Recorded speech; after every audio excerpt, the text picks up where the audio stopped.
सलाम, नमस्ते, आदाब, सत श्री अकाल।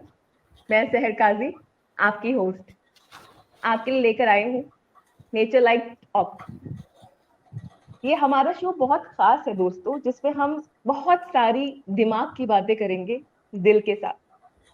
और आज हमारे इस शो पे एक बहुत खास मेहमान जुड़े हैं, जिनकी खुशी से, जिनकी हंसी से उनको पहचाना जाता है, जो दिल से खुश रहते हैं, जो दिल से हंसते हैं और दिमाग के साथ अपने तालमेल को हमेशा खूबसूरती के साथ बैठा के रखते हैं। ये बॉलीवुड की नामचीन हस्ती हैं। इनका नाम है लिलीपुट फारूकी साहब। Hello sir, welcome to our talk show. बहुत बहुत शुक्रिया शहर।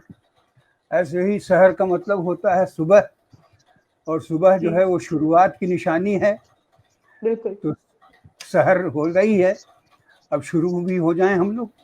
बिल्कुल बिल्कुल, शुरू हो जाते हैं सर। बहुत सारी बातें करनी है और लोग बहुत सारी बातें हमसे सुनना चाहते हैं, जानना चाहते हैं, आपसे बहुत कुछ सीखना चाहते हैं आज। अरे तो मैं क्या सिखाऊंगा। बहुत कुछ, जिंदगी की तजुर्बों से इंसान बहुत कुछ सिखाता है। तो सर, मौसम कैसा है मुंबई का? आप मुंबई में हैं, मैं दिल्ली में हूँ अभी इस वक्त, और लॉकडाउन है। हम होता तो हम शायद आपके पास आज होते, वहां पे बैठ के इंटरव्यू ले रहे होते। तो क्या हालचाल है दिल्ली की, मुंबई की फिजाओं की? दिल्ली में तो हल्की फुल्की बूंदाबांदी हुई थी कल परसों, आज तो काफी गर्म मौसम है यहाँ देखो, कुदरत जिसका नाम है उसका काम है अटखेलियां करना। पे। तो बिल्कुल। कुदरत जो है वो अटखेलियां करती रहती है सब जगह। कभी बारिश कर देती है, कभी बारिश बंद कर देती है। तो वही सिलसिला मुंबई में भी चल रहा है। कल तक बारिश हो रही थी, हुई अच्छी बारिश। आज साफ है आसमान।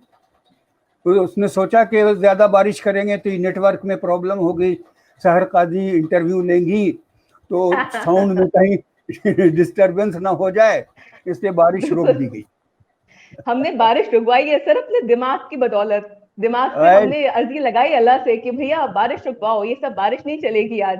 आज बहुत सारी बातें लोगों तक हमें पहुंचानी है अपनी। तो सर, मैं आपसे सवाल जवाब का सिलसिला एक एक कोटेशन के साथ, एक खूबसूरत सी एक शेर है छोटी सी, उसके साथ शुरू करना चाहूंगी। ले दे के अपने पास एक फकत नजर ही तो है, ले दे के अपने पास एक फकत नजर ही तो है, क्यों देखे जिंदगी को किसी की नजर से हम। ये वाह साहिल वाह। लुधियानवी साहब ने फरमाया था। तो ये अच्छा। तो जाहिर है कि आपने हमेशा अपने आप को खुद की नजर से ही देखा, इसलिए आज जिस मुकाम पे आप पहुंचे हैं, आप पहुंच पाए वहां तक, क्योंकि आपको खुद पे यकीन था। तो मैं बचपन से शुरू करती हूँ सर। बचपन हर इंसान का बहुत दिलचस्प होता है, और कहा जाता है कि बचपन में सबसे ज्यादा इंसान के दिमाग का डेवलपमेंट होता है।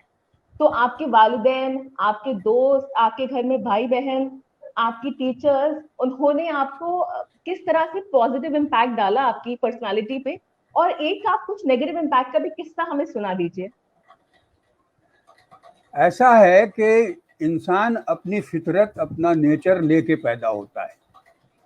समाज जो है वो उसको थोड़ा सा पेंट करता है। जैसे बिल्डिंग खड़ी करते हैं हम, तो मकान तब तक नहीं कहलाता है जब तक वो डेकोरेटिव नहीं होता है। बिल्कुल। जब डेकोरेट कर देते हैं तब वो मकान घर कहलाने लगता है। बेशक। वैसे ही इंसान के फितरत में भी बहुत सी चीज़ें जो हैं वो, खिड़की का खाना, दरवाजे का खाना जिस तरह बना होता है, वैसे ही इंसान के अंदर भी अच्छाई बुराई सोच ये सब लेके पैदा होता है। और सबकी अलग अलग सोच होती है। वैसे ही मैं भी नॉर्मल इंसान की तरह ही पैदा हुआ और नॉर्मल ही इंसान की तरह से पाला पोसा गया। कुछ चीज़ें होती हैं गॉड गिफ्टेड होती हैं, जैसे राइटिंग का जो हुनर होता है, पेंटिंग का हुनर होता है, शायरी का हुनर होता है, राइटिंग का। बिल्कुल। वैसे ही एक्टिंग का हुनर भी होता है, वो ऊपर वाला ही दे के चलाता है। और इंसान को खुद नहीं पता होता कि वो क्या है। वो एक वक्त आता है और उस वक्त इंसान को पता चल जाता है कि हाँ मैं शायर हूँ, हाँ मैं राइटर हूँ, हाँ मैं पेंटर हूँ, हाँ मैं एक्टर हूँ। तो वैसे ही मुझे भी एक दिन पता चल गया कि मैं भी एक्टर हूँ। हाँ, पेरेंट्स, वालिदैन, जब आप पैदा हुए तो आप के साथ जो उन लोगों का एक आप 8-9 साल तक आपको किस तरह से वो चीज जो जिससे आपकी ग्रोथ हुई घर में, आपके दोस्त का क्या इम्पैक्ट था आपकी लाइफ पे, टीचर्स का क्या इम्पैक्ट था क्लास में? किस तरह से आपके दोस्त बने, आप किन लोगों से ज्यादा प्रभावित होते थे, आपका दिमाग और दिल आपको किन लोगों की तरफ ज्यादा खींचता था, वो एक क्या क्वालिटी थी जो लोगों को डिफाइन करती थी कि हाँ ये इंसान मेरे टाइप का है। तो वो क्या चीज थी जब आप बड़े हो रहे थे या 8-9 साल के थे? ऐसा कुछ नहीं था। मुझे दो तरह के ओपिनियंस मिले थे बचपन में। अच्छा। अच्छा। एक तो मैं रिजेक्टेड माल था। मैं और लोगों की तरह चूंकि दिखता नहीं था, इसलिए मैं डिफरेंट था। तो लोगों को ज्यादातर बीइंग ह्यूमन बीइंग लोग सिंपैथेटिक रहा करते थे। और प्यार जो चीज होती है वो सिर्फ माँ के अलावा और कोई नहीं कर पाता है। तो जो प्यार जिसको कहते हैं वो सिर्फ माँ से मिला, और सारी दुनिया से मुझे सिंपैथी मिली ज्यादा। और सिंपैथी का एक ब्रांच प्यार भी है। तो जो लोग सिंपैथेटिक थे उन्हें थोड़ा बहुत लगाव भी था मुझसे। और चूंकि मैं, ऊपर वाला क्या करता है, आपसे कुछ छीनता है तो कुछ क्वालिटी दे देता है। बिल्कुल। तो वो मेरी क्वालिटी ये थी कि मैं बहुत अब, और बात बात पे नई बातें निकाल देना, जोक बना देना। तो इससे लोग खुश रहते थे हमसे, और ऐसे ही लोग हमको प्यार करते थे। फिर धीरे धीरे लोग प्यार करने लगे, दोस्त लोग मुझे बहुत प्यार करते थे। वाह तो सर वाह। दोस्तों से प्यार मिला। हाँ, ये तो है हम सर पले माँ बड़े। के, ये तो है सर कि माँ के प्यार की तो कोई मुझे लगता है कि उसकी किसी चीज से तुलना की ही नहीं जा सकती है, वो अतुल्य है। और हर हर इंसान को शायद माँ का प्यार नसीब हो, बस ये दुआ भी कर सकते हैं। खैर सर, मैं आपसे एक और अहम सवाल, अभी आगे बढ़ते हैं तो मैं पूछना चाहूंगी कि जो आप बता रहे हैं कि सिंपैथी आपको बहुत मिलती थी आपके दोस्तों से, कभी कभी आपको अच्छा भी लगता होगा, प्यार आपको मिलता था सहानुभूति के तौर पे, लेकिन कभी कभी आपको खलता भी होगा कि ये लोग मुझे अलग तरह से क्यों ट्रीट कर रहे हैं, मैं भी तो इन्हीं के जैसा हूँ, दिल है मेरे पास, दिमाग है मेरे पास, सब कुछ वैसे ही तो है, तो मैं अलग क्यों, तो मुझे सहानुभूति क्यों? तो उसके लिए आप क्या कहना चाहेंगे? बिल्कुल, सहानुभूति तो इंसान को, खुददार इंसान को सहानुभूति नहीं चाहिए होती है। चाहे इंसान कैसा भी है, फिजिकली देखने में बाहर से जो कुछ दिखता है, अंदर से तो सारा कुछ वही है। आंत भी है, दिल भी है, कलेजा भी है, लीवर भी है, किडनी भी है, दिमाग भी है। तो सिंपैथी मुझे कभी पसंद नहीं आई। और लोगों को ऐसा लगता था कि मैं चूंकि फिजिकली जो है वीक हूँ, तो मेरे से साथ वैसा बिहेव ना किया जाए जिससे वो रिटेलिएट ना कर पाए इंसान, मुझे दो थप्पड़ ना लगा पाएगा ये। तो इसको, इसके साथ ऐसी बात ना की जाए। लेकिन बहुत से लोग ऐसे थे जिनको मुझसे जलन भी होती थी कि इसको लोग इतना क्यों प्यार करते हैं और इसको लोग इतना क्यों पूछते हैं। तो वो लोग थोड़ा सा मुझसे, तो धूप और छांव दोनों रही हैं जिंदगी में साथ साथ। ये तो है सर। आपने जैसा कि मुझसे बोला कि बहुत से लोग ऐसे थे जो जो सहानुभूति और जो प्यार आपको लोग देते थे उससे उनको बहुत जलन होती थी, बहुत उनके अंदर नेगेटिव इमोशंस क्रिएट होते थे। हाँ हाँ। कहीं ना कहीं तो उनको क्या लगता भी है, होगा कि इस इंसान की तरफ लोगों का खिंचाव इसलिए भी क्योंकि इसका दिमाग और दिल बहुत खूबसूरत है। हाँ उस पर कुछ वही है। बताइए मुझे। देखिए क्या होता है, आदमी को दोस्ती कैसे होती है, कोई किसी के नजदीक कैसे होता है, ये पता नहीं चलता है। एक अनदेखी सी वाइब होती है जो दूसरी बॉडी के वाइब को अट्रैक्ट करती है, और हम बिल्कुल। उसके नजदीक हो जाते हैं। बिल्कुल। तो मेरे साथ ये रहा कि मेरी बॉडी वाइब जो थी वो बड़ी पॉजिटिव थी, और जो पॉजिटिव लोग थे वो अट्रैक्ट खींचे होते चले थे आते और थे। मुझे अट्रैक्ट करते थे। तो हर तरह का दौर देखा है मैंने जिंदगी में। मैंने बहुत लव प्यार वाला भी दौर देखा है, और बहुत निगलेक्टेड दौर भी दौर भी देखा है। तो मैंने किताबें तो नहीं पढ़ी बेटा, लेकिन हाँ मैंने, जिंदगी की किताब इतनी मोटी है कि उसको पढ़ने में ही आदमी का वक्त गुजर जाता है। बेशक सर और बेशक। हाँ, तो जिंदगी की किताब अगर आप पढ़ते रहेंगे अपने आप में, तो आपको बिल्कुल समझ में आ जाएगा कि जीना किस तरह चाहिए, किसी का दिल दुखाना चाहिए कि नहीं दुखाना चाहिए। मेरे शुरू से मैं अपने आसपास के लोगों से इम्प्रेस नहीं हुआ कभी, लेकिन हाँ, मैंने किताबें पढ़ी, किताबों में जो बड़े लोगों के नेचर पढ़े, उनकी जो लाइफ के लिए अप्रोच थी और उनका जो कैरेक्टर था, वो मुझे अपील करता था और मैं भी वैसा ही बनने की कोशिश करता रहा। और यही वजह है कि आज मुझे लोग मेरे नेचर की वजह से ही प्यार करते हैं, क्योंकि मेरा नेचर मैंने गॉड गिफ्ट भी है और फिर मैंने अडॉप्ट भी किया बड़े लोगों से। जैसे आपने मुझे अभी बताया कि हर किरदार आपको कुछ ना कुछ सीख देता था और ट्रैक करता था, और आप लोगों से कुछ ना कुछ सीख लेकर अपने किरदार को और मजबूत करते थे। तो ऐसा एक कौन सा किरदार था जिसने आपके कैरेक्टर को आज बहुत ज्यादा मजबूती दी है, जिसने आपका बहुत ज्यादा दिमागी और दिली तौर पे डेवलपमेंट कराया, और कोई आप उसका एक वाकया हम लोग के साथ शेयर कर पाए तो वो भी कीजिए।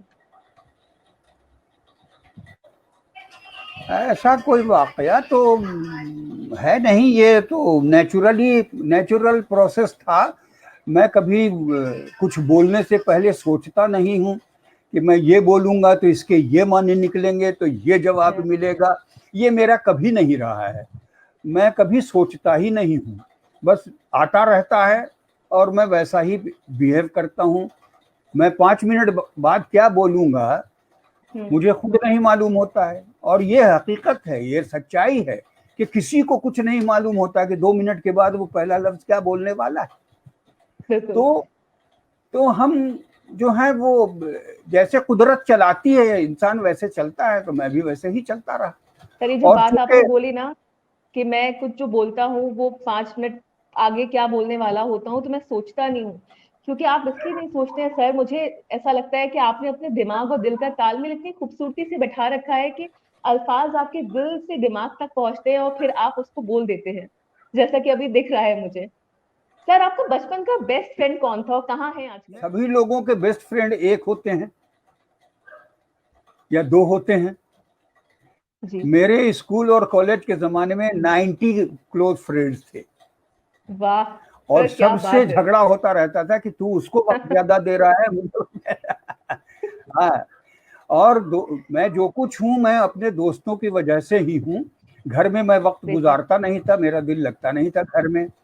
तो मैंने सारी जिंदगी जो बचपन से लेकर के जवानी तक तो मैंने दोस्तों में ही गुजारा, और जो कुछ मुझे मिला प्यार, शायद वो प्यार ही है जिसने मुझे इतना अच्छा इंसान बना दिया। अपने मुंह से बोल रहा हूँ, सॉरी लेकिन हाँ, मेरे में निगेटिविटी बिल्कुल कभी नहीं रही, और ये वजह ही है कि मेरे दोस्तों ने मुझे निगेटिविटी कभी दी ही नहीं, हमेशा पॉजिटिविटी दी। आपने ये बात भी बोली कि आपकी भी जो एनर्जी थी वो हमेशा एक पॉजिटिव वाइब थी, जो आप हमेशा दूसरे लोगों को पॉजिटिव वाइब ही हमेशा देते थे, उससे लोग अट्रैक्ट होते थे।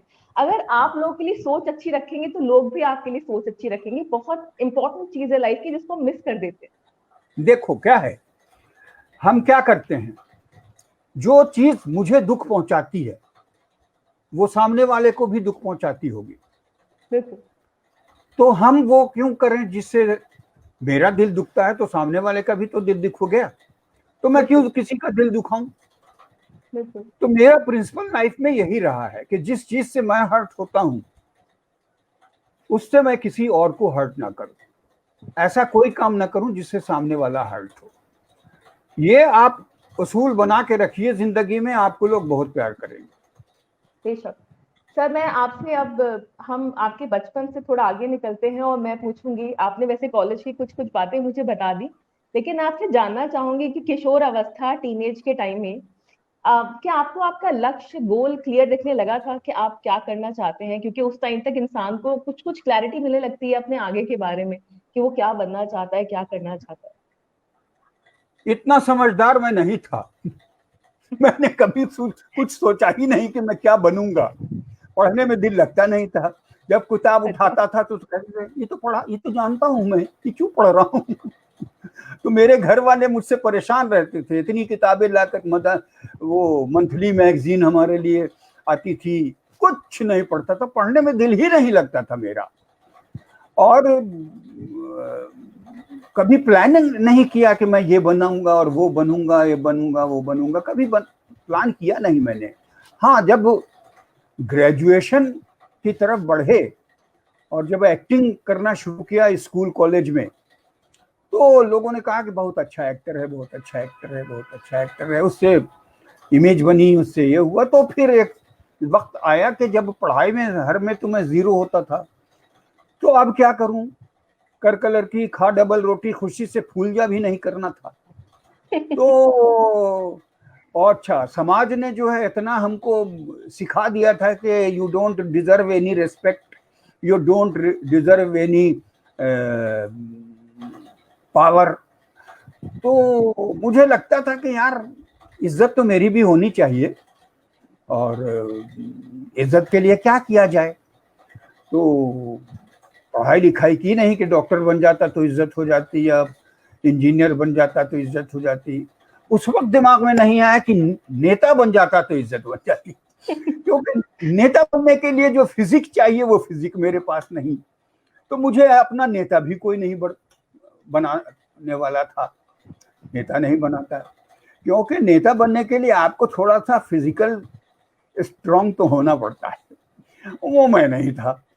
तो क्या करूं भाई, तो मैंने बहुत सोच साच के जब ग्रेजुएशन हो गया तो मैंने कहा कि फिर नेता की जगह अभी लगा देते हैं, तो अभी नेता हो गया। तो वही कोशिश की मैंने, उसमें हमारे दोस्तों ने मदद की, बम्बई आ गए। सब सडन हुआ, अचानक हुआ, बम्बई आए तो पता चला कि भाई स्ट्रगल क्या होता है, जिंदगी क्या होती है। लेकिन मुझे कभी भी ना अंधेरा नहीं दिखता था, और मुझे कभी परेशानी नहीं होती थी, मैं कभी परेशान नहीं रहता था, मुझे कोई घबराहट नहीं होती थी। भूखे रहते थे, कोई परवाह नहीं, कल खाएंगे कि नहीं खाएंगे कोई ख्याल नहीं। मुंबई अपने आप में एक ऐसी बड़ी चीज है कि वहां पे आना, और वहां पे सोच सोच के आते हैं लोग कि हम कुछ कर पाएंगे, हम कुछ बन पाएंगे, हम कुछ अपने आप को प्रूव कर पाएंगे। तो आपके जहन में भी ऐसे बहुत से ख्यालात आ रहे होंगे। मैं जानना चाहूंगी, हमारे साथ काफी लोग अभी जुड़ चुके हैं, तो अच्छा होगा आप इस बारे में कुछ बताइए लोगों को कि किस दौर में आना हुआ, किस सन में आए, और क्या सोच लेकर आए थे आप मुंबई। देखो, ग्रेजुएशन करने के बाद मेरे सामने कोई रास्ता नहीं था, तो मैं इसी उधेड़-बुन में था कि क्या किया जाए अब। तो जब फिल्में देखते थे, महमूद साहब को देखते थे, तो लगता था कि हाँ, ये तो मैं कर सकता हूँ, ये तो मैं करता रहता हूँ, तो यहाँ शायद जाऊं। लेकिन गरीबी इतनी थी कि उसके लिए कोई रास्ता ही नहीं था। एक दिन हमारे एक मित्र मिल गए, अशोक नारायण, तो उन्होंने मुझे देखा, वो रुके, उन्होंने कहा कि आप यहाँ क्या अपनी जिंदगी बर्बाद कर रहे हैं, आप मुंबई आ जाइए। हमने कहा, अरे भाई मुंबई कहाँ से आ जाऊँ, मुंबई जाने के लिए तो पैसे होने चाहिए ज़रूरी, क्योंकि वहाँ रहने के लिए मकान चाहिए होगा, खाने के लिए पैसे चाहिए होंगे। तो ये तो मैंने अपने जहन में बोला, लेकिन उनसे कहा कि अब कैसे आऊँ, क्या करूँगा आकर के। तो वो उस वक्त अर्जुन हिंगुरानी को असिस्ट कर रहे थे। तो उस वक्त 2 फिल्म बन रही थी। एक फिल्म का था कातिलों का कातिल, और दूसरा था खेल खिलाड़ी का, या कहानी किस्मत की, ऐसा कुछ नाम अब भूल रहा हूँ मैं। तो उन्होंने कहा 2 फिल्म बन रही है, दोनों में आपको छोटे सा भी कुछ रोल मिल जाएगा ना, तो आप इतने टैलेंटेड हैं कि आप छा जाएंगे। तो उनके इस जुमले से मुझे बड़ा प्रोत्साहन मिला, लेकिन बेचैनी बढ़ गई कि यार मौका तो मिल रहा है लेकिन पैसा तो है नहीं, तो जाऊं कैसे। तो मुझे बहुत प्यार करता था मेरा एक दोस्त सुबोध, उसको मैंने कहा कि ऐसा ऐसा है, तो उसने अपनी जेब से 150 रुपया निकाल के मुझे दिया, और वो उस पैसे को लेकर के मैं गया, जंक्शन पे गया। 25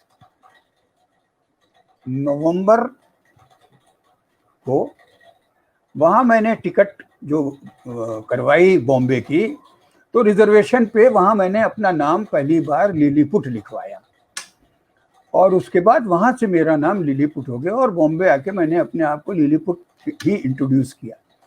मैं आया 1975 31 दिसंबर 12:30 बजे दिन में दादर स्टेशन पे मैंने पहला कदम रखा।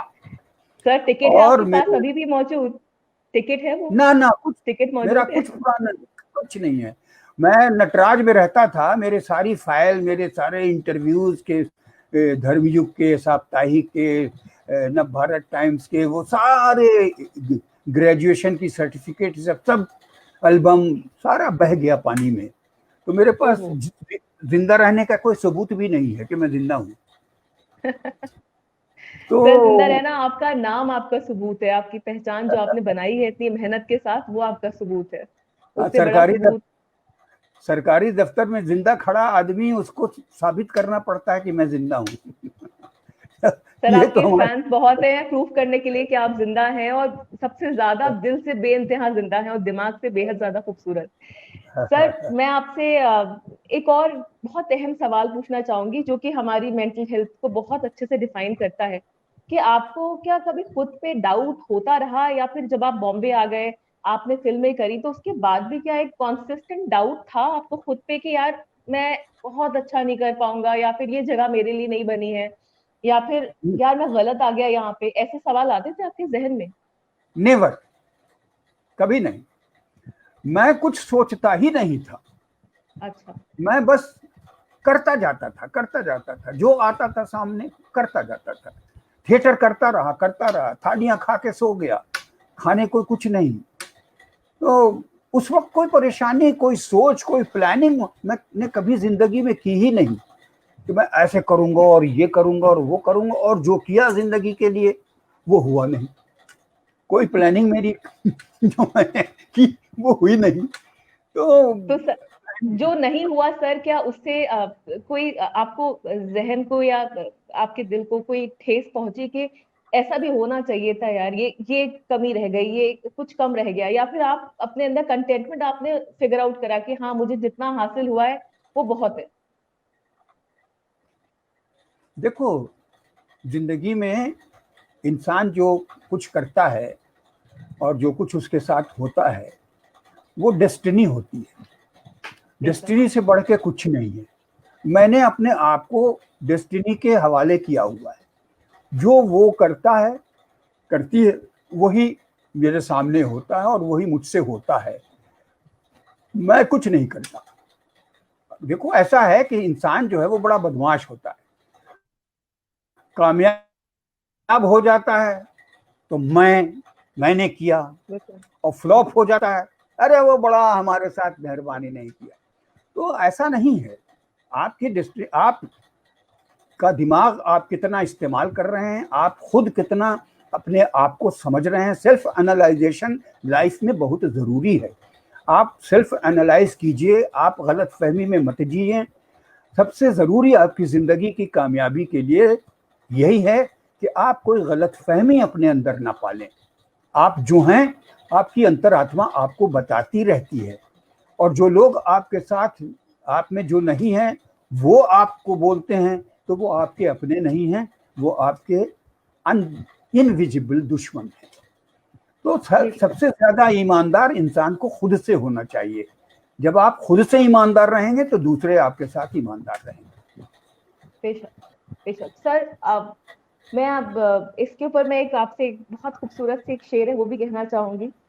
हम्म। दर्द की बारिश में हम अकेले ही थे, दर्द की हम्म। बारिश में हम अकेले ही थे, जब बरसी खुशियां ना जाने भीड़ कहाँ से आ गई।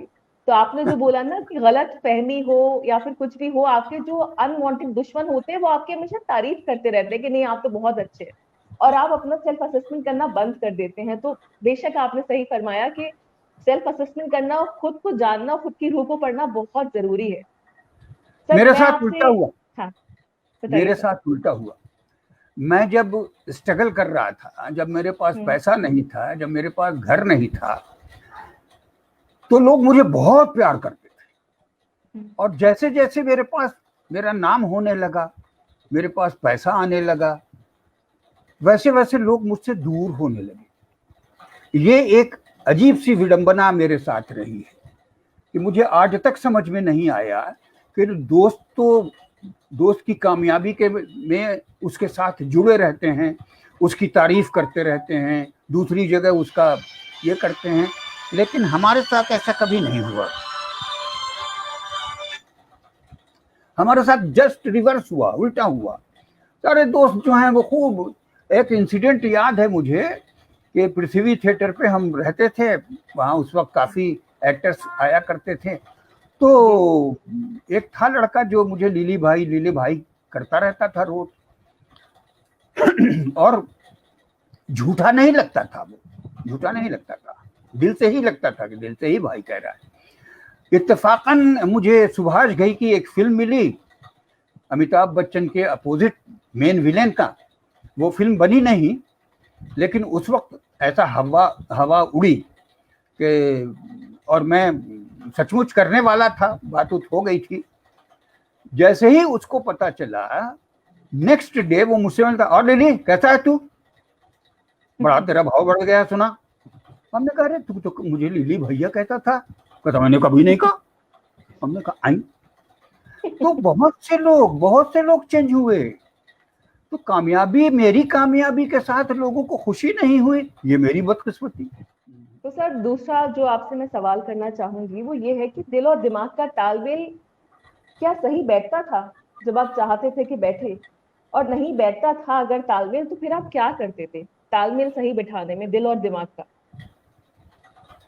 दिल और दिमाग का तालमेल जो है वो आप के अंदर वो गुण होता है जो आदमी अपने आप कर लेता है। दिल बहुत टूटता था। एक किस्सा सुनाता हूं मैं। सुनाइए सर। हमारे दो मित्र, एक प्ले हमने किया था, बड़ा फ्लॉप प्ले था मेरा, बॉम्बे में वो पहला प्ले था।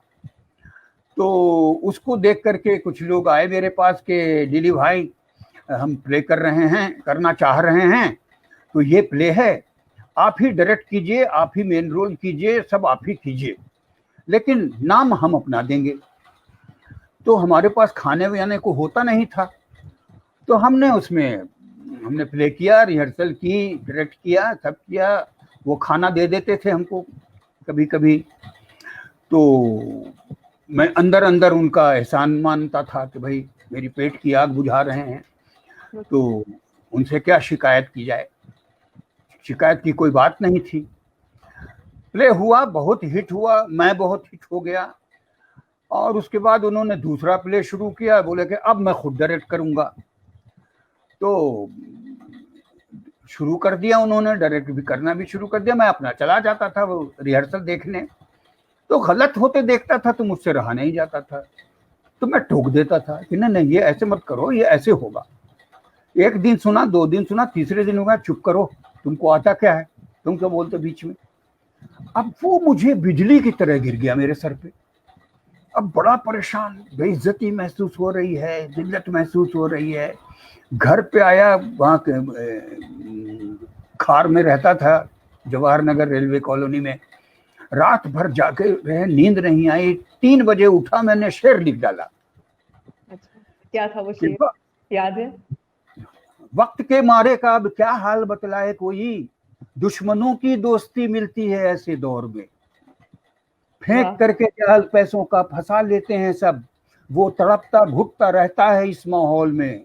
दिल की ना जज्बात की कीमत कोई उसकी यहाँ, ओढ़ कर जीता जलालत का बस यह खोल है। इसकी हर बातें कमीनी, इसकी हर आदत रजील, ऐसे इंसान का भला इस दौर में क्या मोल है। ये लिख डाला मैंने गुस्से में आके। सर ये तो आज तक भी मतलब एकदम फिट बैठता है लोगों पर, किरदारों पे जो तरह तरह के घूम रहे हैं, दिल में कुछ और, जुबान पे कुछ और, दिमाग में कुछ और। लेकिन थोड़ा सा तब्दीली ये आई है कि पहले लोग जो हैं वो दूसरों की के लिए सोच लिया करते थे। आज लोग सिवाय अपने और किसी की सोचते ही नहीं। मेरा बच्चा बढ़ जाए, उसमें टैलेंट हो चाहे ना हो, बस मेरा बच्चा शाहरुख खान बनेगा। अरे भाई ईमानदार बनो अपने बच्चे के साथ, अपने बच्चे को देखो। ऐसे ही थोड़े कोई शाहरुख खान अमिताभ बच्चन बन जाता है। जब तक कि खुदा ने उसमें वो चीज नहीं दी है, तुम कहां से बन जाओगे। और आप जो है इस चीज को दूसरों पे डाल रहे हैं। अपने अपने आप को समझिए, कोशिश कीजिए, उसके बाद आप जिस लायक हैं उसमें आगे बढ़िए। देखिए आप कितना आगे बढ़ते हैं। बिल्कुल। हाँ, तो सारी जो प्रॉब्लम हो रही है सोसाइटी में वो गलत फहमी में हो रही है, तो और कुछ नहीं। दिमाग इतनी ज्यादा गलत फहमी पैदा क्यों कर रहा है? लोग पैदा कराते हैं क्या दिमाग से गलत फहमी, या बचपन से ये सोच डाल दी जाती है कि अपने बच्चों को भी उनकी ऐब से ना उनकी उनके ऐब ना जानने दो, उनको एक ऐसी दुनिया दिखाओ जिसमें वो बिल्कुल परफेक्शनिस्ट हो। तो ये तो दिमाग के साथ गलत हो रहा है ना सर। बिल्कुल, आप लोग क्या देखो ऐसा सोचते है, हैं? हमारा ऐसा है कि हमारे जमाने में हमारे यहाँ कहा जाता था अपने मुंह मियाँ मिट्ठू नहीं बनना चाहिए, जी। लेकिन आज हर आदमी अपने मुंह मियाँ मिट्ठू बनता है। मैं ये, मैं वो, मैं ये, मैं वो। और ये हमारी वाली जनरेशन, तुम लोगों वाली जनरेशन नहीं, ये गलती हमारे वाले जनरेशन की है कि हमारे में से कुछ लोग जो हैं वो अपने बेटे को सिखाते हैं कि तू शेर का पुत्र है, तू शेर का पुत्र है, तू मार खा के नहीं आएगा, मार के आएगा। अब आप इस तरह की जो उसकी तरबियत कर रहे हैं, तो ये तरबियत पूरे समाज को खराब कर रही है। दूसरे का बिल्कुल बाप भी तो यही कहेगा अपने बेटे को कि तू शेर बिल्कुल। का पुत्र है। भैया तो शेर कब आ गया था मेरे घर में? बाप, बिल्कुल। तू बाप है, शेर कब आ गया हम्म, मेरे घर में? तो शेर बिल्कुल। का पुत्र मैं कहां से हो गया? तो ये गलत फहमियां हमारी जनरेशन के लोगों ने अपने बच्चों में डाली, और वही बढ़ते बढ़ते बढ़ते बढ़ते बढ़ते आज ऐसी हो गई है कि हर आदमी अपने को 30 मार खा समझता है। जिसको देखो वो डांसर बन रहा है, जिसको देखो वो सिंगर बन रहा है, जिसको देखो वो एक्टर बन रहा है। अरे भाई,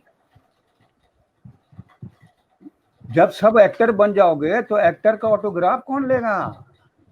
बिल्कुल। मतलब सबको बनने के लिए ऑफ कोर्स इजाजत है, सबको ख्वाब देखने की उतनी ही यू नो बिल्कुल गुंजाइश है बिल्कुल।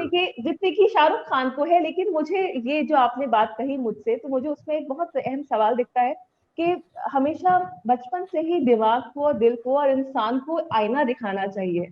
वो हकीकत का आईना हमारे समाज से मिसिंग हो चुका है। लोग आईना नहीं दिखाते हैं, लोग सिर्फ ऊंचा चढ़ाते हैं, ताड़ के जिंदगी पेड़ में की बैठा देते हैं। जिंदगी की सबसे बड़ी सच्चाई यही है कि हम इंसानों को अंदर से एक आवाज आती है। जब कोई गलत काम करने जा रहे होते हैं तो अंदर से एक आवाज आती है, नहीं नहीं ये मत करो। बिल्कुल लेकिन हम अपनी लालच में उस आवाज को दबा देते हैं। हर इंसान को आता होगा, बिल्कुल। जो यहाँ आके सक्सेसफुल हुए हैं उनको भी आया होगा, और जो न अनसक्सेसफुल हैं उनको भी आया होगा कि ना ना मत करो, लेकिन उसने सुनी नहीं होगी। तो हमको ना सबसे पहले हाँ अपनी जी, सुननी चाहिए। इस आवाज को ना सुन के मुझे लगता है कि लोग अपने दिमाग और दिल को बहुत ज्यादा पॉल्यूट कर लेते हैं। लोगों को खुद ही सही और गलत की पहचान होना बंद हो जाती होगी सर। बिल्कुल यही है, बिल्कुल यही है। हम इतने सेल्फिश हो चुके हैं कि दिल और दिमाग भी कोई चीज होती है मालूम ही नहीं है। सेल्फिशनेस कहाँ आती है? दिल और दिमाग दोनों जगह है ना सर आपने हमारा। दोस्ती को बहुत इंपॉर्टेंस दी, आपने मुंबई में दोस्तों को, आपने अपने शहर के दोस्त को बहुत इंपॉर्टेंस दी। तो मैं जानना चाहूंगी कि ऐसी 3 सीखें जो आपको दोस्ती से मिली हैं, अपने दोस्तों से मिली हैं, और जिनसे आपने बहुत इबरत हासिल करी है और जिन्होंने आपके दिमाग और दिल को मजबूती दी। तो ऐसी 3 सीखें आप बताइए हमारे ऑडियंसेस को।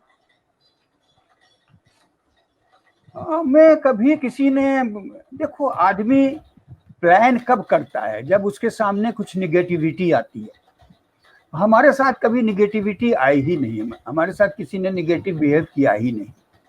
हम्म, निगेटिव बिहेव सोसाइटी ने किया, मुझे मुझे हंसने का पात्र समझा, मजाक उड़ाया सोसाइटी ने, और हीन भावना उन्होंने डाली। और जितनी हीन भावना उन्होंने डाली मैं उतना ही रोमांटिक होता गया अंदर अंदर। तो ये कहते सबकी बीवियां होती हैं, मेरी भी बीवी होनी चाहिए, क्यों नहीं होगी भाई बीवी? बिल्कुल। सबकी महबूबा होती है, मेरी महबूबा क्यों नहीं होती है? तो जो चीज आपके पास नहीं होती है आपको उसका शौक हो जाता है। सर तो ये आपने अब ये महबूबा की बात करी है, मैं काट रही हूँ आपको। मैं आपसे ये जानना चाहूंगी, लव की आपकी लाइफ में क्या इंपॉर्टेंस रही है? प्यार के बारे में कुछ बताइए, कब हुआ, कैसे हुआ, किससे मुलाकात हुई, और उन्होंने अभी आपको प्यार के काबिल समझा, उन्होंने और आपने उनको प्यार के काबिल समझा। तो ये नहीं नहीं जो एक दिल और दिमाग का तालमेल था वो एक्सप्लेन करिए प्यार के पर्सपेक्टिव से। नहीं नहीं हूँ, प्यार के काबिल तो मुझे किसी ने नहीं समझा, लेकिन बहुत प्यार से, बहुत खूबसूरती से, बहुत मीठे अंदाज से रिजेक्ट करती गई सारी लड़कियां। तो अच्छा, उसके बाद आदमी रियलाइज कर लेता है कि हाँ यार ये गलत नहीं है। मेरी भी बहन को की शादी अगर मेरे जैसे किसी आदमी से की जाएगी तो शायद मुझे भी अच्छा नहीं लगेगा। तो मैंने उन चीजों को उतना मानी नहीं दिया, हमने किसी को गलत नहीं समझा मैंने।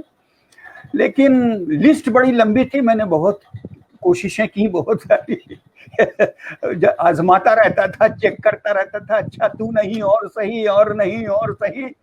तो ये सिलसिला जिंदगी में रहा मेरे, और इत्तेफाक से जब लिखा था डेस्टिनी में तब मिल गई और हो गया।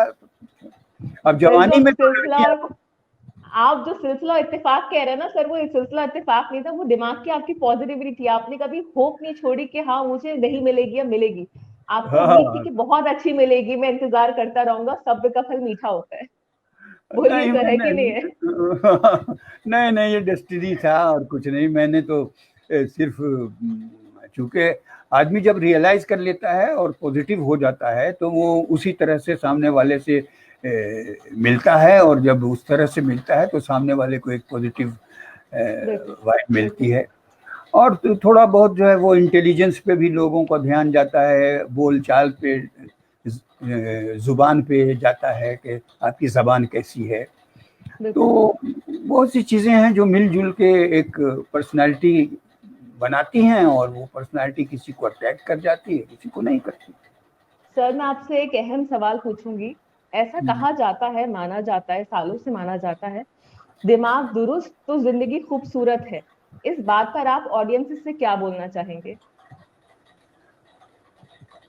मैं दुरुस्त यही कहना ये चाहूँगा ऑडियंस से कि सबसे ज़्यादा ज़रूरी जो ज़िंदगी में है, और चूँकि हम समाज में जीते हैं, तो हमें जितना ज़्यादा से ज़्यादा हो सके निगेटिविटी को धुतकारना चाहिए, हटाना चाहिए, अपने अंदर निगेटिविटी नहीं आने देना चाहिए। हम लोग क्या हैं, हम लोग टेलीविज़न के न्यूज़ चैनल से, र्यूमर से अपने आप को जोड़ लेते हैं तुरंत कि ये जो हम सुन रहे हैं ये हकीकत है।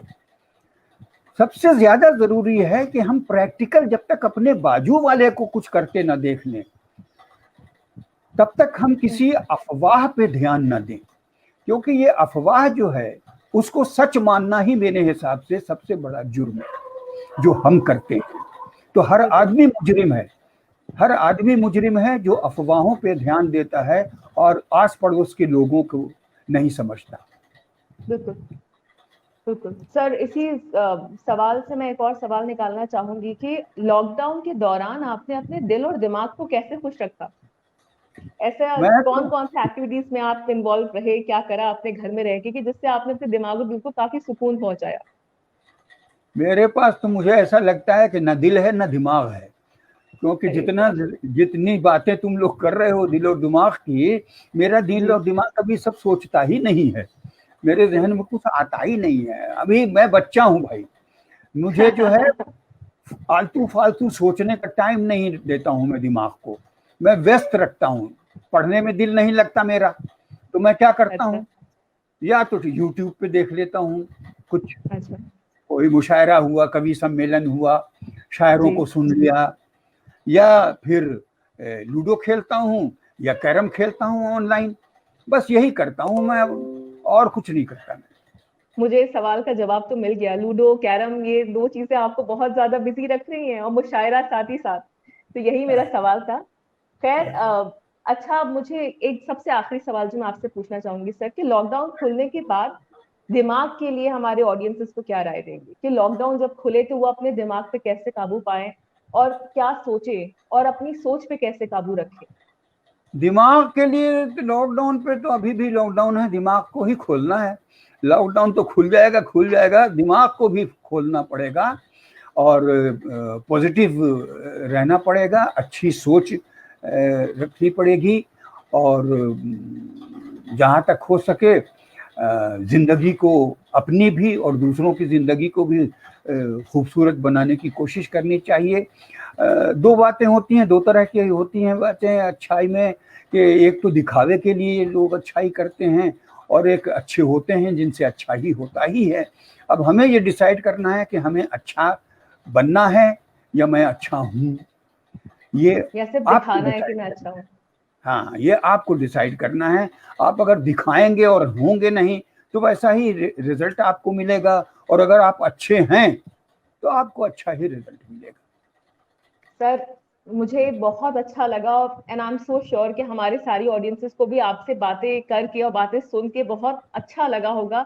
ये वक्त पता नहीं कैसे गुजर गया, थम नहीं पाया, बस बहता चला गया। लेकिन मैं आपकी जिंदगी के लिए और आपके लिए एक शेर कहना चाहूंगी सर, इजाजत है? इरशाद इरशाद इरशाद। पोंछ कर अश्क अपनी आंखों से, मुस्कुराओ तो कोई बात बने। पोंछ कर अश्क अपनी आंखों से, मुस्कुराओ तो कोई बात बने। सर झुकाने से कुछ नहीं होता, सर उठाओ तो कोई बात बने। सर ये साहिर लुधियानवी साहब का कलाम है, और मुझे लगता है कि ये बिल्कुल आपकी जिंदगी पे और हम यही सबकी लोगों जिंदगी पे सबको कहीं ना कहना कहीं है। हम्म, फिट बैठना है, कि अपनी सर उठा के जियो जिंदगी में। जिंदगी बहुत कुछ सुनाएगी, लोग बहुत कुछ बोलेंगे, लेकिन कभी भी अपने सर को नीचे मत झुकाओ, क्योंकि आपका सर और आपका जो सोच और आपकी जो रूह है वही आपका साथ देगी। सर बहुत बहुत शुक्रिया हमारे शो पर आने के लिए। It's our pleasure, it's our luck that हमें एक चांस मिला आपसे बात करने का। आप फैंस के लिए मैं कुछ कहना चाहूंगा सर प्लीज, सर प्लीज। कि फैंस जो होते हैं वो स्टार्स के होते हैं, लेकिन मैं अपने फैंस का फैन हूँ। वाह सर, वाह वाह, क्या बात है मैं सर, अपने क्या फैन बात का, है, हाँ। क्या बात है सर। तो अब मुझे उम्मीद है कि लोगों को मेरी बातें समझ, उनको उम्मीद ये होगी कि मैं उनको हंसाऊंगा, लेकिन ये बता दो उनको कि मैं बेसिकली बहुत सीरियस आदमी हूँ, और ज़िंदगी को बहुत संजीदा तरीके से लेता हूँ, लोगों को संजीदा तरीके से लेता हूँ। कॉमेडी जो है वो स्क्रीन पे करने की चीज़ होती है, वो वहीं की जाती है। ज़िंदगी मजाक नहीं है, ज़िंदगी को मजाक में नहीं लेना चाहिए। शुक्रिया सर, शुक्रिया। तो आपका सर भी शुक्रिया। इजाजत लेते हैं अपने ऑडियंसेस से। एंड फ्रेंड्स, हम लोग अगले हफ्ते आप लोगों के साथ फिर मिलेंगे एक नए गेस्ट के साथ। Lilliput sir, thank you so much once again अपना वक्त देने थैंक के यू, लिए, आपकी थैंक यू। प्रेजेंस के लिए। Thank you sir.